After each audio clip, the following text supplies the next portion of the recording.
প্রাক্তন হওয়ার গল্পে কখনো মিশে থাকে অভিমান, কখনো অনাকাঙ্ক্ষিত ভুল।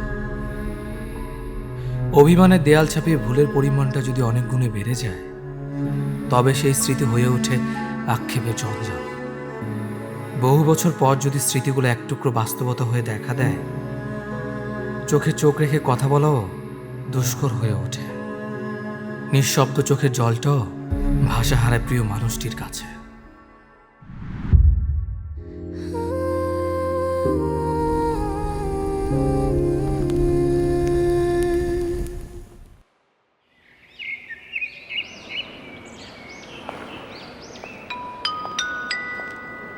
সম্মানিত যাত্রীবৃন্দ, প্ল্যাটফর্ম নাম্বার 2 থেকে কিছুক্ষণের মধ্যেই চট্টগ্রাম এক্সপ্রেস ছেড়ে যাবে।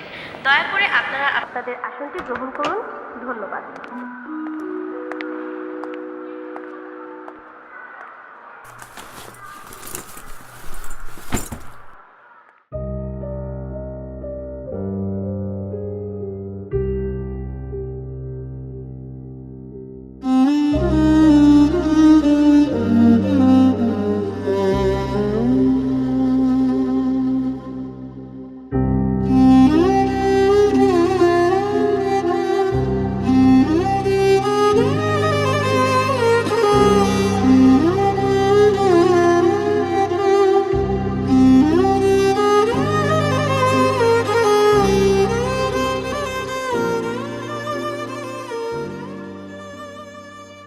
কিছু জিনিস আমরা না চাইতে অনাকাঙ্ক্ষিতভাবে আমাদের সামনে চলে আসে। আমার সামনে যে বসে আছে তার নাম মনোরিমা, আমার প্রাক্তন প্রেমিকা। আমাদের সম্পর্কটা বেশ ভালোই চলছিল। চলতে চলতে একসময় আর চলছিল না, শেষও হচ্ছিল না। জোর করে চালিয়ে নেওয়া আর কি। যদিও ভালোবাসা এবং যত্নের কারোই কোনো অভিযোগ কিংবা অবহেলা ছিল না, তবুও সবচেয়ে বড় সমস্যা ছিল রেস্ট্রিকশন। তুমি কি আমার কথা বোঝো না? তোমাকে না বলছি তোমার বেস্ট ফ্রেন্ড আমার সহ্য হয় না। তোমার তো ছেলে ফ্রেন্ড কেন? কই আমার তো কোনো মেয়ে বন্ধু নাই। তুমি জানো না তোমাকে আমি অন্য কারোর সাথে থাকলে সহ্য করতে পারি না? তুমি এগুলা বুঝবে কি করে? তুমি তোমার মতো থাকো, আমাকে আর ফোন দিবা না। যদি ফোন দাও তাহলে তোমার খবর আছে।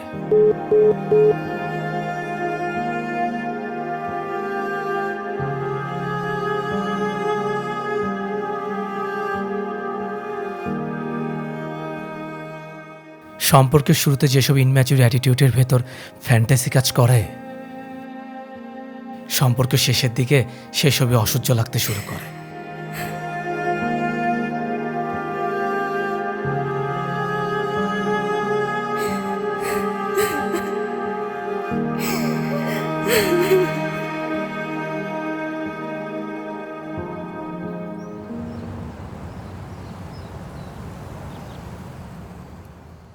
দোস্ত, তুই কি ফোনই টিপবি?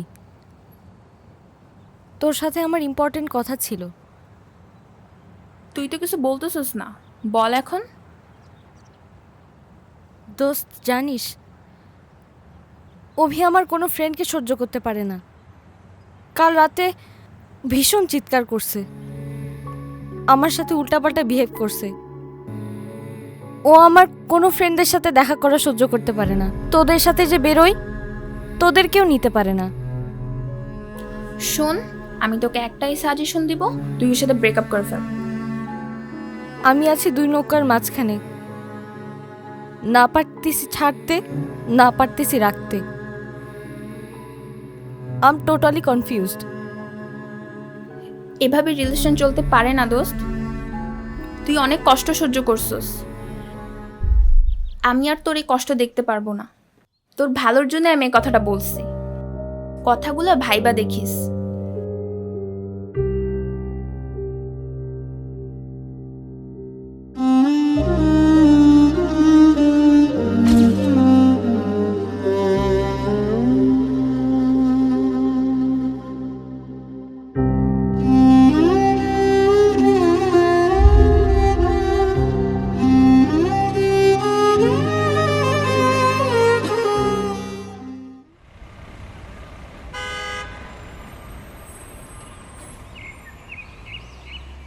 সম্পর্কটা বোধহয় এভাবে আর বেশি দূর টিকিয়ে নিয়ে যাওয়া সম্ভব না।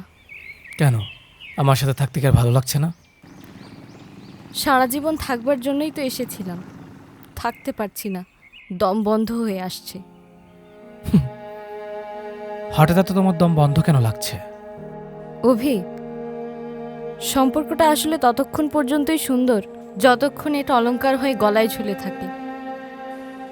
অলংকার যখন শেকল হয়ে যায় তখন গলা আটকে আসে, শ্বাস নেওয়া যায় না। প্রতিনিয়ত এত রেস্ট্রিকশন নিয়ে আসলে সারা জীবন একসাথে থাকা যায় না। দুজন মানুষ যদি দুজনের চোখের আড়ালেও একজন অন্যজনের প্রতি লয়াল না হয় তাহলে সেই সম্পর্ক বেশি দূর টেনে নিয়ে যাওয়া সম্ভব না। দম বন্ধ তো আমারও লাগে। রোজ রোজ একই কথা বলছি, খাইছি কিনা, ঘুমাইছি কিনা, ভালোবাসা ভালোবাসা, একই পাগলের মতো প্রলাপ। আমি এরকম জীবন চাই না। আমার স্বাধীনতা প্রয়োজন। যে স্বাধীনতা কারো কাছে রোজ রোজ আপডেট দেওয়ার দায়বদ্ধতা থাকবে না। আমি আমার মতো করে বাঁচবো। খেতে ইচ্ছিল খাবো, ঘুমাতে ইচ্ছিল ঘুমাবো। কাউকে জানিয়ে আমি কিছু করতে চাই না। প্রেম মানে যে স্বাধীনতা নষ্ট হওয়া, এটা যদি বুঝতাম তাহলে তোমার সাথে কখনো প্রেমে জড়াতাম না। তোমার কাছ থেকে চলে যাওয়াটা আমাকে ভীষণ কষ্ট দিচ্ছে, কিন্তু তোমার কাছে রয়ে যাওয়াটা আমাকে প্রতিনিয়ত কষ্ট দেয়। তাহলে কি করতে চাও বলো? কিছুই করতে চাচ্ছি না, রেস্ট্রিকশন থেকে বেরিয়ে আসতে চাচ্ছি। সম্পর্কে ট্রাস্টের চেয়ে গুরুত্বপূর্ণ হলো লয়ালিটি, মানে বিশ্বস্ততা। তুমি তো আমাকে বিশ্বস্তই ভাবো না। আমি শুধু জানি আমি তোমাকে কখনো ঠকাই না, সেটা চোখের সামনে হোক কিংবা আড়ালে। তাহলে চলে গেলেই তো পারো। হ্যাঁ, চলে যাওয়ার জন্যই তো এসেছি। নিজের খেয়াল রেখো। আমাকে নিয়ে আর ভাবতে হবে না তোমার। আমি বোধহয় সারা জীবন তোমাকে নিয়েই ভেবে যাব। যাও। যে যারে চায় তারে কেন পায় না, আজ মন কেন ভালো হয় না। সব ছেড়ে তুমি আছো সুখে, কেমন আছো প্রিয়, ভালো কি আছো, আমায় মনে করে কেমন করো।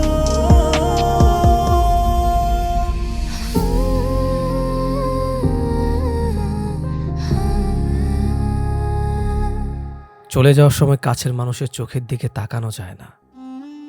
তাকালে টুপ করে চোখ দিয়ে জল পড়ে যায়। তবু হেঁটে যেতে যেতে হাতের উল্টো পাশ দিয়ে চোখ মুছতে মুছতে ছেড়ে গেল জলজান্ত একটা কল্পনার সংসার। সম্পর্ক তো সংসারের মতোই। সম্পর্ক নিজের সন্তানের মতো। একটু একটু করে লালন পালন করে তাকে বড় করতে হয়। নিজের হাতে গড়ে তোলা সন্তানের মৃত্যুতে যেমন মানুষ নিজেকে সামলাতে পারে না, তেমনি সম্পর্কে ভেঙে যাওয়ার এই সাময়িক ব্যথাটা সামলে ওঠাও সহজ নয়।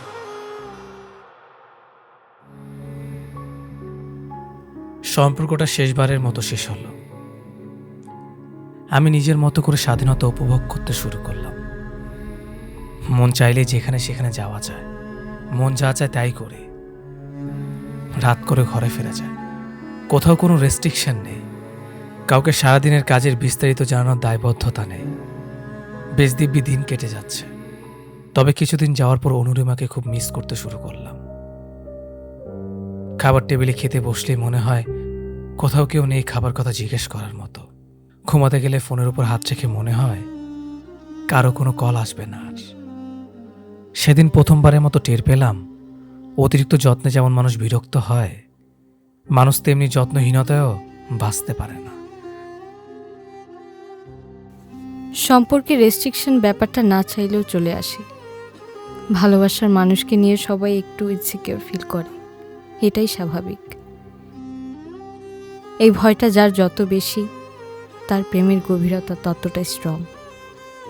কি দরকার অভির স্বাধীনতায় আবার একটা দেয়াল তৈরি করার? থাকুক না সবচেয়ে প্রিয় মানুষটা তার নিজের মতন করে।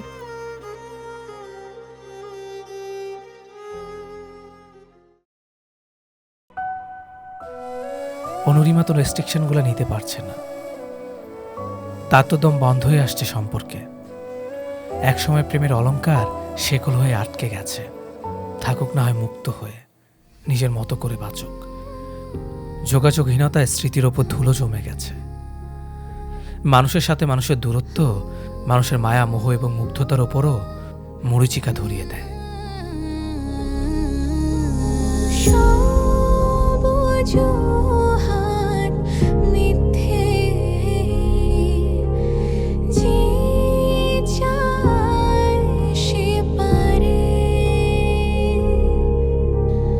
বিধাতা তারে সুখে রেখো, চেয়েছিলাম আমি যারে, এতটা ভালোবেসেও সব অধিকার অন্য কারো, বিধাতায় আমার আগলে রাখা পৃথিবীটা সুখে রেখো।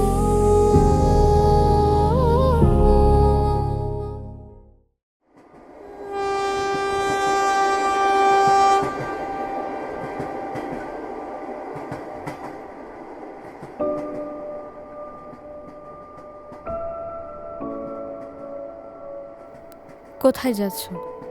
বিজনেস ট্যুরে চট্টগ্রাম। তুমি? ট্রেন তো সেখানেই যাচ্ছে, ফ্যামিলি ট্যুর। শাহেদার রূপরেখা চট্টগ্রামেই আছে। আমি অফিসিয়াল কাজে একদিন লেট করে ফেলেছি। বিয়েটা কবে করলে? 4 বছর হলো। আমার কথা বাদ দাও, তোমার ফ্যামিলির কথা বলো। সমুদ্র আমার ছেলে, 2 বছর বয়স। আর শ্রাবণী আপাতত হাউস ওয়াইফ হিসেবেই আছে, জব টপ কিছু করছে না। সংসার জীবন কেমন কাটছে? স্বাধীনতা ব্যাপারটা আছে এখনো? মানুষের জীবনে স্বাধীনতা বলতে কিছু থাকে না, এটা পরাধীনতাও নয়, এটাকে আসলে যত্ন বলা যায়। একটু যত্নকে পরাধীনতা ভাবলে সম্পর্কটাকে বেশি দূর টেনে নেওয়া যায় না। এত দিন পর বুঝতে পেরেছো? হ্যাঁ, খুবই। তোমার সংসার কেমন চলছে? বেশ। আমাদের স্মৃতি কখনো দেয়াল তুলে দেয় না। না, সংসারটাকে ভালো না বাসলে মানুষ আসলে কারাগারে থাকা আসামির মতো জীবন কাটাবে। সংসারটাকে ভালোবাসতে হয়। ভালোবাসার পরে আবার নতুন করে ভালোবাসা যায় কাউকে? যায় তো, আমি তো বাসছি। মানুষ মূলত অভ্যাসকে ভালোবাসে, সংসারকে ভালোবাসে। একই সঙ্গে পাশাপাশি বালিশে ঘুমাতে ঘুমাতে, পাশের চেয়ারে বসে খাবার খেতে খেতে সারাদিন একই মানুষকে দেখতে দেখতে অভ্যস্ত হয়ে যায়। এই অভ্যাস থেকে মানুষের মায়া বাড়ে। আর পৃথিবীর সমস্ত মায়াই একটা মানুষকে আটকে রাখার জন্য যথেষ্ট। আমি যতটা মানুষটাকে ভালোবাসি তার থেকে বেশি ভালোবাসি আমার ঘরের দেয়াল, আমার রূপরেখার মুখ, ঘরের আসবাবপত্র, ঘরের বারান্দায় লাগানো গোলাপ গাছকে। মানুষ শুধু একটা মানুষকে ভালোবেসে সংসার করতে পারে না, সংসার করতে হয় সমস্ত কিছুকে ভালোবেসে। খুবই ম্যাচুর হয়ে গেছো। হয়ে যেতে হয়। সময় মানুষকে পুরাতন স্মৃতির ট্রমা থেকে একটা সময় বের করেই আনে, নতুন করে বাঁচতে শেখায়। সংসারে পুরাতন কিছুকে জায়গা করে দিলে সেখানে নতুন জীবন শুরু করা যায় না। এখন আর সেখানে রেস্ট্রিকশন নেই? আছে তো।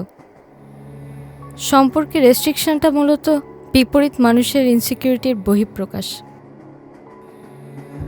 এতটুকু হারানোর ভয় না থাকলে ভালোবাসা প্রশ্নের মুখে দাঁড়িয়ে যায়।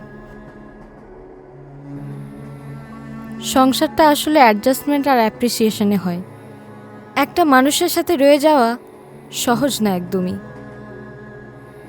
এটা সহজ হয় তখন যখন এটাতে অ্যাডজাস্টমেন্ট আর অ্যাপ্রিসিয়েশন করার মন মানসিকতা দুজনের মধ্যে তৈরি হয়। ভালোবাসো শাহেদকে? সংসারটাকে ভালোবাসি। শাহেদ আমার সংসারের বাইরের কেউ তো না। বেশিরভাগ মানুষের জীবনেই পুরাতন একটা আবেগের জায়গা থাকে, কাউকে প্রবলভাবে ভালোবাসার গল্প থাকে। তারা সবাই একটা সময় নিজের সংসারটাকে ভালোবেসে ফেলতে হয়। দুঃখ কষ্ট গিলে ফেলতে না পারলে সংসার করা যায় না।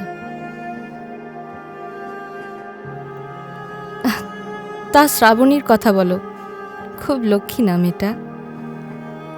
হ্যাঁ, খুব আদরের। যত্ন করে সংসারটাকে ধরে রেখেছে। ঘর গোছাচ্ছে, রান্না করছে, খাবার টেবিলে আমার জন্য খাবার নিয়ে বসে থাকে। খুব ভালোবাসে না তোমাকে? বোধহয় সংসারটাকে ভালোবাসে। আমার বিয়ের দিন মনে হচ্ছিল তুমি আসবে। তোমার শুনতে হয়তো আজব লাগবে, যখন আমি বউ সেজে বসেছিলাম আমার মনে হচ্ছিল তুমি আশেপাশেই আছো।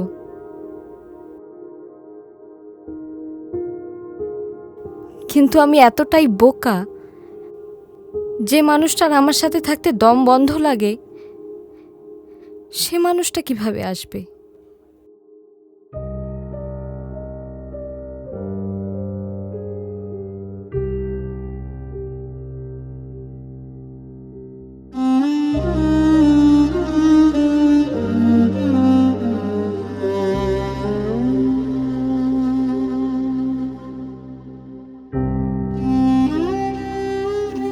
আমরা নিজের ভালোবাসার মানুষটাকে পাওয়ার জন্য সব কিছু করতে পারি।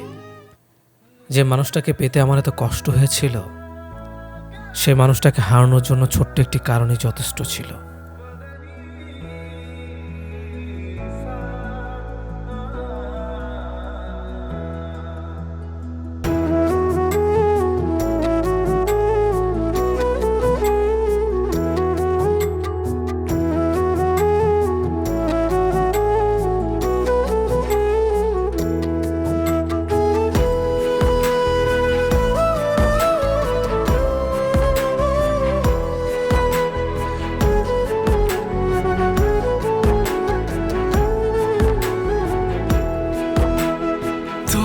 যুগল চরণ জড়িয়ে বাজে আমি তোমার নুপুরে, ক্লান্ত অনুরাগ বাড়ালো হাত, মুগ্ধতা দাও এই দুপুরে। সুখ জড়ানো খুনসুটি জীবন থেকে নিল ছুটি, তুমি স্পর্শহীন আকাশ, ভাবতে কি পারি তোমায় মাটি। ছিলাম অবুঝ ভালোবাসার দৈর্ঘ্য প্রস্থ বুঝিনি, তোমায় হারিয়ে বুঝলাম মন জুড়ে ছিলে কতখানি। জীবন রে আমি পূর্ণতার মাঝে পাইরে শূন্যতা, ছিল না তো একে অপরকে ছেড়ে থাকার কথা। জীবন রে আমি পূর্ণতার মাঝে পাইরে শূন্যতা, ছিল না তো একে অপরকে ছেড়ে থাকার কথা।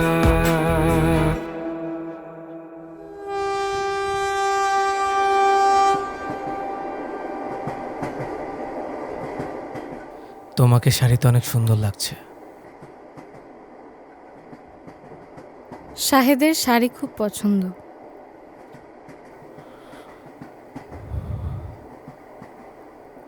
এর আগে শেষবারের মতো শাড়ি পরে দেখেছিলাম তোমার বিয়েতে। তুমি লাল রঙের একটা শাড়ি পরেছিলে। তুমি যেটা অনুভব করেছিলাম তোমার বিয়েতে এসেছিলাম, আমি সেখানে একটা ভিড়ের মধ্যে দাঁড়িয়েছিলাম।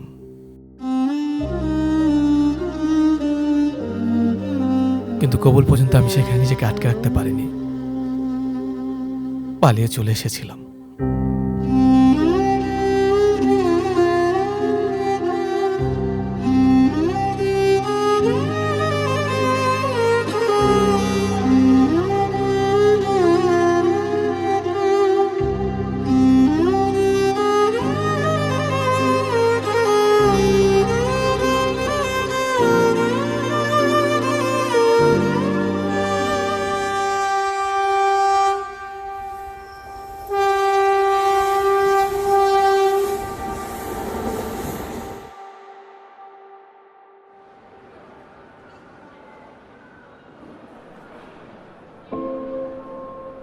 আজ আসি।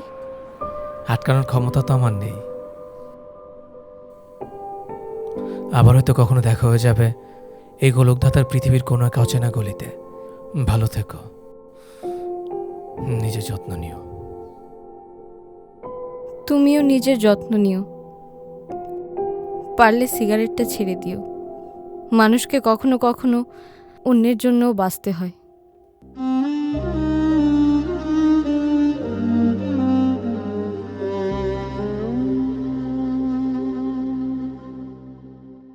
সম্পর্কটা ভেঙে গেছে দুজনের, কিন্তু ভালোবাসাটা রয়ে গেছে এখনো। আমার এই জন্মে আমি তোমাকে পেলাম না আমার করে। যদি কখনো তোমাকে চাইবার সুযোগ আসে, আমি আমার সৃষ্টিকর্তার কাছে তোমাকেই চাইব।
স্টেশন এমন একটা জায়গা যেখান থেকে মানুষ তার আবেগ, অনুভূতি এবং স্মৃতির ওপর দিয়ে হেঁটে ব্যক্তিগত গন্তব্যে ফিরে যায়।